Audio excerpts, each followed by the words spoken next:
อัปเดตข่าวเศร้าสลดใจในการจากลาของพระประธานพลเอกคำไต่ศรีพันดรอดีตเลขาธิการใหญ่พรรคประชาชนปฏิวัติลาวอดีตประธานประเทศแห่งสปป.ลาวที่ได้มรณกรรมในวันที่ 2 เมษายนที่ผ่านมา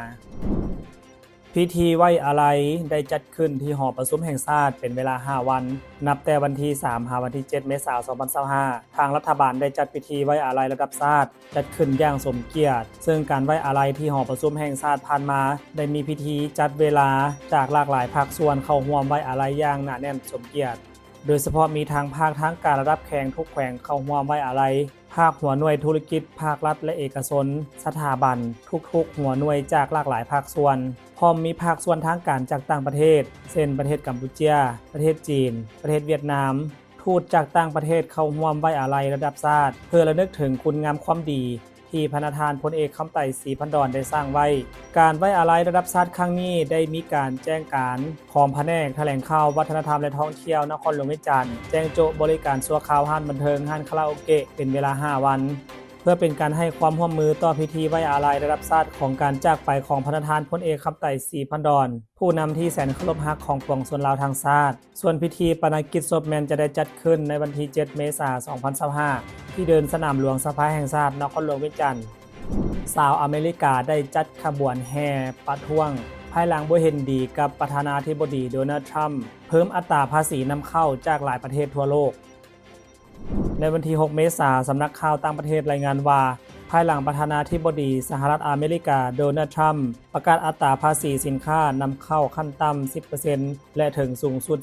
49% จากหลายประเทศทั่วโลกจะเริ่มมีผลบังคับใช้ในวันที่ 5 เมษายน 2025 นี้นับห้อยประเทศในทั่วโลกประธานาธิบดีสหรัฐท่านโดนัลด์ทรัมป์ได้โพสต์ข้อความเรียกร้องให้ชาวอเมริกามีความอดทนต่อความลำบากของราคาสินค้าที่สูงขึ้นเศรษฐกิจอเมริกาจะกลับมาสดใสบ่เคยมีมาก่อนในวัยนี้แต่ชาวอเมริกาจำนวนหลายบ่เห็นดีและได้มีการแห่ขบวนประท้วงในหัวข้อแฮนด์สต็อปอยู่หลายเมืองในทั่วอเมริกา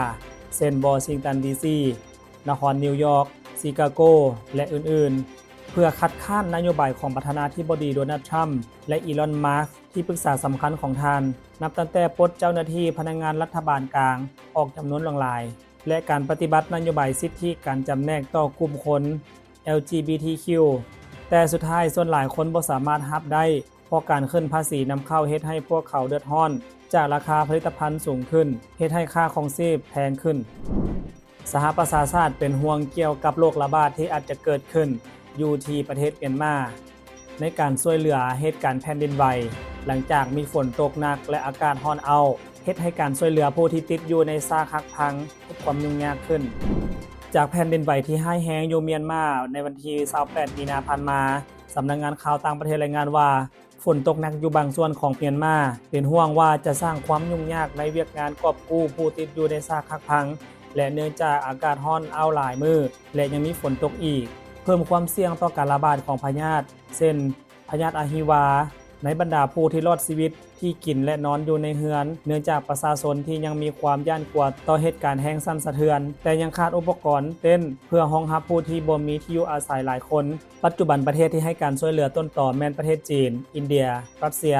และประเทศใกล้เคียงในภาคพื้นอาเซียนขณะที่อเมริกาให้คำมั่นสัญญาจะให้การช่วยเหลือ$9 ล้านหรือประมาณ190ตื้อกีบในขณะนั้นรัฐบาลเมียนมารายงานจำนวนผู้เสียชีวิตล่าสุดจำนวนผู้เสียชีวิตล่าสุดได้เพิ่มขึ้นอย่างน้อย 3,471 คนมี 4,671 คนรับบาดเจ็บและ214 คนยังหายสาบสูญ